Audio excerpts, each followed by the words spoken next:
Jacqueline Galland, pour son premier jour, aurait sans doute imaginé un meilleur accueil. Pendant 10 longues minutes, la nouvelle ministre de la Mobilité va errer dans les couloirs de son ministère, désespérément vide. Quand enfin, soulagement, une porte s'ouvre, Catherine Fonck apparaît. Bienvenue Jacqueline, félicitations.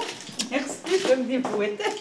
Échange de cadeaux pour ces deux Montoises qui se connaissent un peu, et celle qui atterrit reçoit, tiens, un avion. C'est une petite pique ou comment vous le prenez?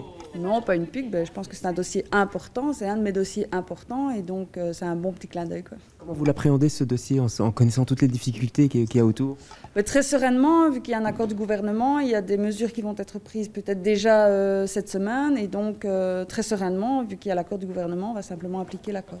Le survol de Bruxelles, mais aussi la SNCB entre autres, ce ne sont pas les dossiers délicats qui manquent pour Jacqueline Galland et qui ne semblent pas l'effrayer. La bourgmestre de Jurbis se présente comme une battante et quand on lui demande pourquoi elle a été choisie, c'est ma capacité à travailler et à m'investir dans des dossiers difficiles. Vous savez, j'ai travaillé pendant des années sur le dossier de l'asile et l'immigration, qui était un peu tabou, le code de la nationalité belge. Et ce sont des dossiers difficiles où personne n'osait prendre ses responsabilités. Je l'ai fait et donc je vais le faire pour ces dossiers aussi.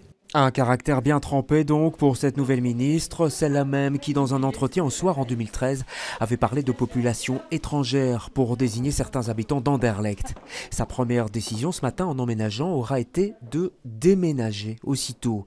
Jacqueline Galland préfère avoir un bureau près de son administration rue du Progrès à 2 pas de la gare du Nord.